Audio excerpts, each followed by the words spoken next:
Salut YouTube, tu t'apprêtes à regarder un échange que j'ai eu avec Thibaut. Thibaut qui pratique le street workout depuis 6 ans maintenant et qui a vu des gains de performance considérables en incluant du travail de très basse intensité dans sa semaine. Je t'en dis pas plus, je te laisse voir ce petit entretien avec Thibaut. Comment tu vas Thibaut? Bah, ça va très bien, merci. Et toi? Génial, ça va bien, je te remercie. Un peu Euh, chaud, mais chaud- chaudement ces temps-ci, il faut faire avec. Euh, D'où tu nous appelles Thibaut?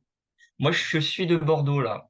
Je suis à Bordeaux. Bordeaux. Donc en effet, il fait plutôt chaud par chez toi ces Euh, jours-ci. Surtout que je suis sous les combles en plein centre-ville, là. Mais bon, voilà, hein. C'est Acc- comme ça. Accroche, comme on dit. Cool. Bah écoute, c'est cool de prendre le temps pour ce petit appel. Je Merci. vais te laisser te présenter. En gros, on va parler de street workout et de zone 2, deux choses qui, sur le papier, n'ont rien à voir l'une avec l'autre, mais Non, d'après ce pas que je trop. comprends, tu as des retours assez intéressants à nous faire là-dessus. Donc ouais, je te laisse te présenter 2 minutes. Ok, bon, bah, moi, du coup, c'est Thibaut Mavazière. Donc, je fais du street depuis 2017, septembre 2017 précisément. J'ai 26 ans, donc j'ai commencé à 20 ans tout pile, le Mhm. street. Passé sportif. 6 mois de gym en seconde et c'est à peu près tout. Le passé sportif est très faible parce que, bon, je pense que c'est quand même intéressant pour, la suite de l'entretien de le notifier. C'est j'ai une malformation cardiaque, en fait, et donc pendant de nombreuses années, je me suis battu avec mon cardiologue pour avoir le droit de faire du sport. Donc j'avais pas droit de faire du sport. Tu, C'est pour tu ça peux que nous, tu peux nous dire exactement ce que c'est comme malformation ou tu préfères pas, c'est toi oui, qui... alors non, non, je peux. Ça s'appelle la tétralogie de Fallot, donc si les gens ont fait la première année de médecine, ça va leur parler, je pense. Pour faire très simple, il y a un trou entre les 2 ventricules, qui lui a été réparé. J'ai pas de valve à la sortie du cœur et l'aorte, donc qui est, l'artère principale en sortant du cœur, à la naissance, était totalement atrophiée, hein, donc il y avait quasiment rien qui passait. Mhm. Il y a un temps, on appelait cette maladie, la maladie de l'enfant bleu. Enfin, c'est pas une maladie, c'est une malformation, enfin, peu importe. Voilà, si ce nom-là peut parler à d'autres personnes. Ok, très intéressant. Et donc, tu as dû te battre avec ton cardiologue pour avoir le droit de faire du sport. C'est ça, parce qu'à l'époque, bah, ils étaient un peu moins dans le sport. Maintenant, mon cardiologue actuel, lui, m'encourage plutôt à faire du sport. Bon, de base, il préfère les efforts, on va dire, plutôt typés endurance. Ça fait sens. Plutôt que les sports typés force qui, eux, vont plutôt faire grandement monter la pression. Mhm. Mais moi, depuis petit, j'ai jamais trop aimé les sports d'endurance. Donc, voilà. Je suis parti Ok. vers du coup le street workout. Euh, alors il y a plusieurs branches dans le street workout quand même. Euh, Moi je fais la partie figure, vraiment figure statique de force. Donc l'objectif ça va être de tenir des figures de force pendant un temps donné. Après il peut y avoir des petites variations dynamiques. Pour vous donner des exemples de figures, il va y avoir ce qu'on appelait la croix de fer, donc une figure issue des gymnastes aux anneaux, et typiquement le drapeau. Alors, c'est pas les figures qu'on fait le plus, loin de là, mais pour donner une idée du style de figure que c'est, parce que c'est des figures qui peuvent parler au plus grand nombre. Voilà. Ok, super. Et donc, street workout, ça fait 6 ans, hein, que tu pratiques. Ouais, c'est ça. Tu fais de la compétition, j'imagine, dans le street workout? J'ai fait quelques petites compètes, mais je pratique beaucoup pour moi, de temps en temps des compètes si l'occasion se présente. Mais Plus par contre, pour je m'entraîne un format comme si demain j'étais prêt à une compète, en gros, dans Ouais, l'idée. ouais, ok. Et donc, parle-nous un petit peu de tes séances hebdomadaires avant de parler du travail d'endurance que tu fais. Ouais. Si tu parles street workout, renforcement, à quelle fréquence, quel contenu de séance, fais-nous un petit peu le tour de ta semaine d'entraînement street workout. Ok, bah là, vu que je viens de changer de travail, par exemple, typiquement, ça bouleverse un peu mon changement. Et donc là, je suis parti. En fait, j'ai 2 heures de pause le midi, donc en fait, je profite pour mettre ma séance de sport à ce moment-là. C'est mon objectif. Donc, 5 séances de street minimum par semaine, donc tous les jours de boulot. Et donc, de manière générale, on commence par faire de la très haute intensité en début de training. Donc, on va faire les figures statiques au poids de corps ou avec des petits élastiques, parce que nous, on utilise beaucoup les élastiques pour se délester, du coup, au street Mhm, workout. mhm, Et après, de manière générale, on va faire ce qu'on appelle le renfort. Donc, on va faire beaucoup plus de reps, beaucoup plus de séries, des temps de repos un peu plus courts. Bon, ça, c'est pas tout le monde dans le street, mais moi, j'aime bien les temps de repos courts pour la partie renfort. mhm. Et donc, soit au pas de corps encore, soit moi, je fais partie de ceux qui utilisent le plus tout ce qui va être poulie et poids libre. Euh, c'est un choix assez personnel. Déjà, il faut y avoir accès, parce que les streeteux, pas beaucoup n'y ont forcément accès à une salle. Ouais. Et, et voilà. Moi, j'ai tendance à entraîner ce qu'on va appeler les mouvements de poussée et les mouvements de tirée dans les mêmes jours, enfin, Mhm. dans les mêmes séances, tout simplement parce que c'est le format qui est demandé en compétition. Et voilà. Parce que sinon, il y a plein d'autres gens qui séparent beaucoup dans le street. C'est pas mon école. Même si certains vont dire que c'est peut-être un peu plus intéressant, moi je trouve que comme c'est moins spécifique aux objectifs de compétition, c'est moins intéressant. Ok, Voilà. super. Donc ça, c'est pour la partie street et renfo. Tu nous as fait le tour des choses. Parle-nous maintenant de l'endurance fondamentale. Où est-ce que tu as entendu ça et qu'est-ce que ça vient faire dans une routine de quelqu'un qui fait du street? Alors, où est-ce que j'ai entendu ça? Bon, bah, sur ta chaîne, un peu sur la chaîne Ok. d'Iron Human, que je suivais pas mal aussi, par exemple. Ouais, salutations Deux à Tristan. salutations, des échanges entre vous toujours très intéressants. Euh, Moi, c'est venu de base parce que je voulais m'intéresser aux filières. De base, c'est venu d'une question un peu pourquoi personne n'arrivait à tenir certaines figures plus d'une minute. Je me disais pourquoi Mhm. il y a l'air d'avoir une espèce de barrière. Du coup, je me suis retrouvé sur les filières, même si c'est pas aussi simple que ça, mais du coup, je suis parti par là. Et de fil en aiguille, comme tu as une super vidéo sur les filières, je me suis retrouvé à regarder le reste de ta chaîne. J'ai vu du coup pas mal d'informations sur la zone 2. Et du coup, j'ai commencé à mettre en place de la zone 2, surtout parce que moi, j'avais un déficit que je voyais clairement comparé aux autres en termes de récupération, surtout récupération nerveuse. Mhm. Euh, C'est-à-dire qu'avant, j'étais capable de faire un training, je me tuais nerveusement et pendant 2 à 3 semaines, j'étais incapable de refaire une performance décente. Mhm. Et donc, c'est principalement pour ça que j'ai commencé la zone 2. Euh, un petit peu en tournant le dos, à vrai dire, parce que jusqu'à présent, j'avais jamais voulu faire de zone 2, parce qu'étant quelqu'un de très fin, qui a beaucoup de mal à prendre du poids, euh, et n'aimant pas courir, je me disais, j'ai déjà du mal à gagner 2 kilos, alors si je commence à courir et que je les perds, ça va me saouler, surtout pour un sport de force, où on a besoin d'être quand même un minimum musclé. Mais je me suis dit, je vais prendre le pari, je vais essayer quand même, et à l'heure actuelle, je le regrette pas trop. Et cette zone 2, parle-nous un petit peu de comment tu l'as mise en application. Est-ce que tu as fait course à pied, tu as fait vélo, tu as mixé, quel volume? Marche. Moi, c'est que la marche, parce que j'aime marcher, parce que j'aime pas courir, parce que j'ai pas de vélo à disposition.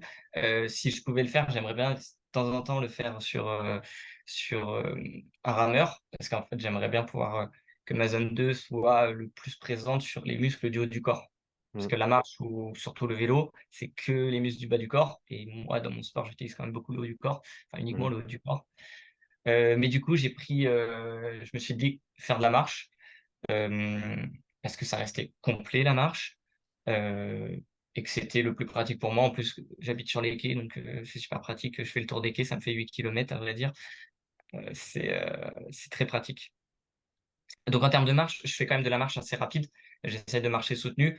Dans l'idée, j'aime bien dire que je cours comme un mec pressé pour aller au taf. Je marche, pardon, du coup, à 6,5 km/h à peu près, pour ok. donner. Donc, c'est pas beaucoup, hein. C'est sûr que même comparé aux gens qui courent tranquilles en endurance fondamentale, qui sont déjà beaucoup plus vers les 8 km/h, 9 km/h facilement. Mais bon, moi, je considère que comme déjà j'ai pas de passé dans l'endurance, que j'ai un déficit de base, je me suis dit qu'au début, fallait mieux être pas assez gourmand plutôt que trop gourmand. J'ai cru comprendre sur ce genre de travail, donc j'ai décidé de le faire en marche à pied. Ouais, ben, je pense que tu as bien fait de commencer au plus simple et au plus bas en termes d'intensité. En termes de volume, qu'est-ce que tu mis en œuvre dans les premiers temps et quand est-ce que tu as commencé ce travail à peu près? Quand est-ce que j'ai commencé? J'ai dû commencer en mars, quelque chose comme ça, si je dis pas de conneries. Ok. Euh, j'ai commencé au début, c'était une fois par semaine, à peu près 1 heure et demie. Mhm. Parce que comme j'ai dit, moi, il y a un tour, il y a une promenade que j'adore faire. Donc, en fait, je fais cette promenade. En termes de volume, je me prends pas plus la tête que ça. Enfin, Mhm. c'est toujours la même promenade. Ouais, Donc, c'est toujours 1 heure et demie. Bon, c'est beaucoup, hein, d'un coup, on va dire. C'est vrai que les premières fois, ça me faisait les jambes un peu chargées quand même. Maintenant, ça va beaucoup mieux. Et après, par contre, naturellement, ça a été très progressif parce qu'en fait, j'ai pris de plus en plus de plaisir à le faire. J'avoue que je vois presque ça comme un peu de la méditation maintenant. C'est-à-dire que je marche et je réfléchis à ma journée, je réfléchis à mes projets, voilà. Au début, j'écoutais des podcasts, mais en fait, même plus, à vrai dire, parce que vraiment, c'est un moment où je me concentre sur moi-même. Et donc après, au fur et à mesure, bah, je suis passé à peu près à 2 fois par semaine. Après, il y a eu une période, c'était à peu près 1 fois tous les 2 jours. Et là, dernièrement, bon, vu que c'était mes vacances et qu'il faisait super beau, il y a une période où ça a été tous les jours. Et j'ai même fait certains jours en montant à 11, 15 et 18 kilomètres. C'était beaucoup, ouais, objectivement. ouais. Là, avec le travail, ça sera plus le cas, mais c'était parce que c'était les vacances. Ouais, je pense que c'est bien de varier aussi selon les périodes. Si tu as une opportunité de faire plus à un moment, même si tu sais que tu peux pas le maintenir sur le long terme, ça fait une petite Ouais, surcharge temporaire, ce qui est bien à mon avis, rien que déjà pour le changement, pour la surcharge. Donc c'est super intéressant que tu aies inclus ça en utilisant la marche d'entrée de jeu et je pense que ta prise de décision là-dessus, elle était très bien orientée dans le sens où c'est mieux de faire quelque chose que tu sais que tu vas pouvoir continuer à faire pendant longtemps, plutôt que d'essayer de faire le truc idéal ou le truc que tout le monde dit, et ensuite ça te fait chier et t'arrêtes dans 2 semaines, quoi. exactement. Et puis, de toute façon, je me voyais pas courir vraiment. Rien que les premières fois où je suis allé marcher, voilà, j'avais des gènes à la hanche, j'ai pas de chaussures adaptées. Moi, je suis pas quelqu'un qui court, donc j'ai des vieilles baskets, donc je me voyais pas courir avec ça. J'ai eu des légères douleurs, gènes comme on veut, au genou. Hmm, Je me disais: «J'ai bien fait de pas courir, quoi». Mon corps, il aurait pas aimé. Maintenant, j'ai plus du tout ça, non, parce que je pense que j'ai été, assez progressif, hmm. mais Et donc, parle-nous, je serais intéressé d'avoir ton retour sur ton ressenti global au niveau de on va dire, de ta vie de tous les jours, et ouais, ensuite, plus spécifiquement, par rapport à ta pratique du street workout. ouais. Alors au niveau de ma vie de tous les jours, bah, c'est vrai que moi, par exemple, j'habite au 4e tout simplement, hein, c'est un bon bah, quand je les monte les escaliers maintenant, il y a plus de soucis, quoi. Je peux parler en même temps, il y a plus du tout de soucis. Hem, je me sens je me sens en forme. Après, c'est aussi parce que c'est l'été, je pense, en général, on a toujours plus d'énergie en été. Hem Je me sens bien. Après, de là à dire que c'est uniquement grâce à la zone 2 ou quoi, sur le quotidien, je ne saurais pas dire. Hmm, Après, vis-à-vis du sport, par contre, une bien meilleure récupération, et donc je tolère beaucoup plus l'intensité. Même si j'ai appris à avec les années, j'ai appris à me réguler, je me connais mieux, donc il y a aussi ces 2 paramètres qui rentrent en compte. On peut hmm, certainement pas tout mettre sur la zone 2, mais ça me permet une plus grande marge, de manœuvre, j'ai l'impression. Et au niveau du volume, je le vois sur mes combos longs, par exemple. Donc, ça va être ce qu'on appelle des combos. Donc, c'est des enchaînements de figures et de mouvements dynamiques qui durent entre 45 et 1 minute, là, dans mon cas, c'est à quoi je pense. hmm, Euh, et je récupère beaucoup plus vite de cela. Et surtout, quelque chose que j'ai remarqué, c'est que avant, quand je faisais un combo long, euh, et ben après, comment dire, je pouvais pas relancer un effort très intense après. hmm, Alors que maintenant, j'ai fait le test dernièrement, j'ai pris 30 secondes de récup tout pile, et j'ai pu relancer à peu près, 60 de mon max sur une des figures, maîtres du street workout, on va dire. hmm, Donc c'est quand même une récupération, que j'ai trouvée très intéressante et je la trouve très intéressante, je m'explique aussi pourquoi, parce qu'en street workout, les compétitions, c'est des rounds un peu comme, c'est des battles un peu comme en breakdance. C'est-à-dire que on va passer, on va avoir 45 à 1 minute suivant le format de chaque compétition à peu près. Il va falloir qu'on enchaîne un maximum de figures. Après, ça va être à l'adversaire de le faire. Et après, ça va être de nouveau à nous sur le deuxième round. Donc en fait, on n'a que 1 minute, 1 minute 15 de repos hmm, entre nos 2 rounds. Donc bah, la plupart des gens, ils savent très bien faire le premier round, ça va, ils sont nickel. Par contre, ils arrivent au deuxième round, ils sont secs. Alors que là, c'est vrai que je suis en train de voir que de ce côté-là, même si je suis pas forcément beaucoup plus performant sur le premier round, quoique ça m'aide quand même, mais c'est vrai que j'ai une capacité à pouvoir aller sur le deuxième round de manière beaucoup plus sereine. Et ça, c'est vraiment quelque chose qui est très intéressant, je trouve, pour le street workout. Absolument, et comme tu l'as dit, hein, la récup, si ça peut faire en sorte que ta deuxième série soit beaucoup plus propre et que tu sois beaucoup plus frais pour la faire, ça va avoir un gros impact. Est-ce que cette pratique que tu as mis en place pour toi depuis plusieurs mois, est-ce que c'est commun dans le street workout? Est-ce que c'est contraire à la philosophie? Parle-nous un petit peu de la rencontre de ces deux mondes, on va dire. J'adore le street workout, mais honnêtement, le milieu est quand même assez très amateur et, euh, et n'est pas forcément ouvert aux nouvelles pratiques, hein. Sincèrement, déjà, quand je dis à certains de mes collègues rien que d'utiliser la poulie pour faire certains mouvements d'assistance, on me dit non, non, faut faire la figure à l'élastique, c'est plus spécifique, donc c'est forcément mieux. Pour te donner une idée du niveau de réflexion des fois qu'il y a. Donc non, à la rigueur, ceux qui en font, c'est des gens qui font du running à côté, mais ça s'arrête là, mais ils font absolument pas le running dans une quelconque idée pour le street workout. La majorité du temps, c'est du running parce qu'ils ont fait du running avant dans leur vie ou parce qu'ils aiment bien courir, ils veulent être secs, tout simplement. Et Donc, en général, ceux qui pratiquent le street, c'est des gens qui sont plutôt endurants de base ou qui ont qui ont une bonne capacité à tolérer leur volume d'entraînement, l'intensité, comme tu l'as dit, le nerveux, ou ça dépend un petit peu des profils, j'imagine. alors, quand même, je tiens à noter pour ceux qui visionnent la vidéo, je parle vraiment du street workout parce que, comme je disais tout à l'heure, il y a le set and rep, le street lifting, le statique. Moi, je parle vraiment que de la partie statique, hein, le monde du set and rep et tout. Je me permettrai pas de juger, je vous connais pas assez. Mhm. Euh, donc, parce que sinon, je vais me faire allumer, hein, c'est normal, hein. Euh, non, j'ai l'impression que ça dépend beaucoup des gens. Après, c'est vrai que quand on fait du statique, en général, c'est toujours des gens qui ont fait 1 ou 2 ans de renforcement musculaire au poids de corps avant. Donc, c'est là qu'il y a quand même beaucoup de gens qui, du coup, ont acquis une certaine capacité de travail, des fois assez conséquente, qui permet d'avoir un bon transfert euh, en, en statique sans même se concentrer dessus, on va dire. Ok, et donc toi, là, à l'heure actuelle, tu t'en es à quoi? Tu vas revenir à peu près à une tous les 2 jours de ta marche, ou tu arrives à maintenir un taux un petit peu plus élevé par semaine? Non, là, mon objectif, ça va être, comme je vais m'entraîner tous les midis en salle, parce que là, je vais m'inscrire en salle, du coup, vu que c'est à côté du travail, finir chaque entraînement par 20 à 30 minutes suivant mon temps qui reste disponible, de marche, histoire de faire un peu un retour au calme, faire un peu de zone 2 et voilà. Donc ça va descendre sur 20 à 30 minutes par jour, 5 fois par semaine, et potentiellement le week-end, si j'ai envie, je vais refaire ma marche de 8 à 10 kilomètres. Ok, Mais ça, c'est super. au feeling. Bah, c'est super intéressant, et ça montre, je pense, bien le fait que le général a un effet direct sur le spécifique.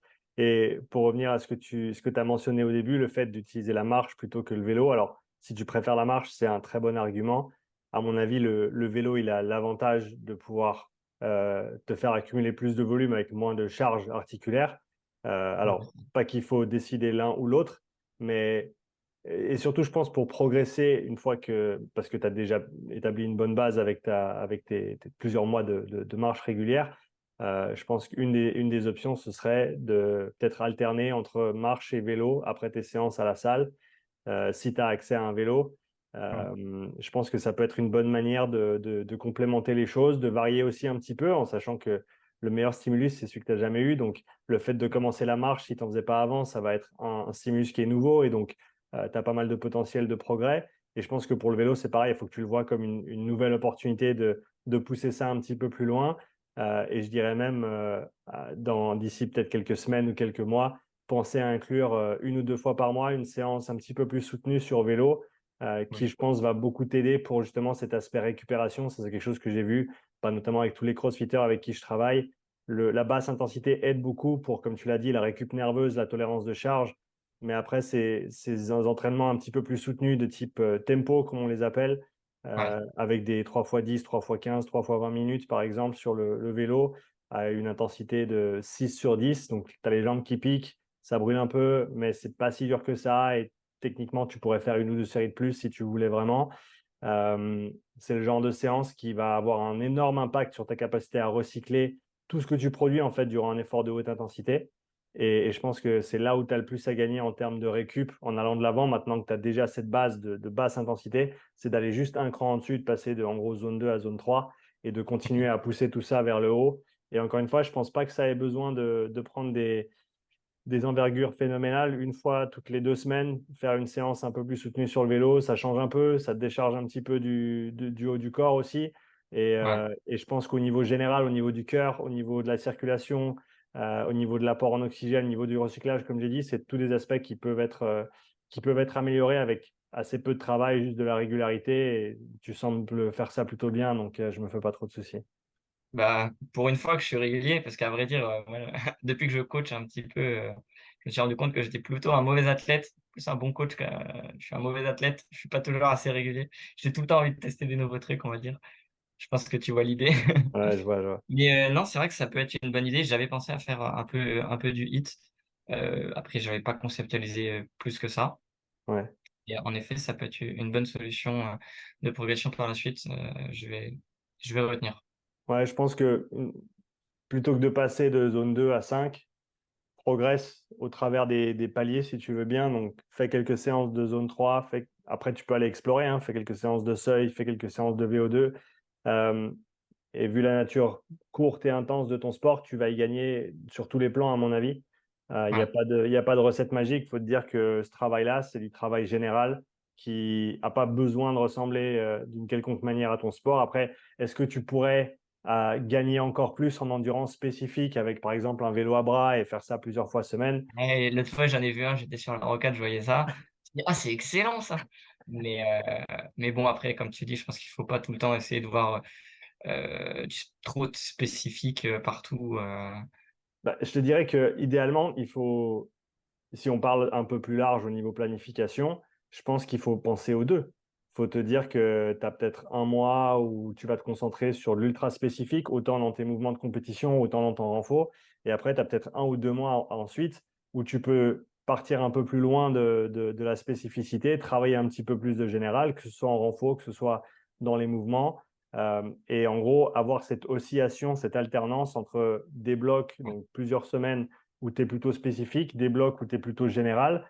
Et je pense que c'est l'alternance. Une fois que tu arrives à un certain niveau et que tu plafonnes un petit peu, que tu n'arrives plus à avancer avec une seule manière d'opérer, il faut te dire que, ouais. pour simplifier, tu as 2 manières d'opérer, tu as la spécifique et tu as la générale, et qu'en alternant les deux, tu vas pouvoir en gros monter progressivement les deux sans jamais te retrouver à plafonner. Donc peut-être quelque Bah, chose. tu vois là, ce que tu décris, c'est exactement ce que j'ai mis en place avec mon élève. Donc j'ai un seul élève, c'est mon premier depuis, 7 semaines maintenant, Bravo. et c'est exactement ce que je fais. En fait, je lui fais faire, 4 semaines. En fait, c'est un cycle de 2 semaines. C'est en fait, je considère qu'il y a tellement d'exos intéressants et j'aime tellement le fait de tout travailler pour rien laisser, de côté, vu que le simple adage, qu'on n'est pas meilleur que son maillon le plus faible. Donc je me dis qu'il faut tout travailler. Donc en fait, pendant 2 semaines, je lui fais tout travailler. Après, les 2 semaines d'après, je lui refais faire exactement la même chose, bien entendu en essayant de progresser sur chaque exercice. Et après, je lui fais faire 2 semaines de spécifique. Hmm.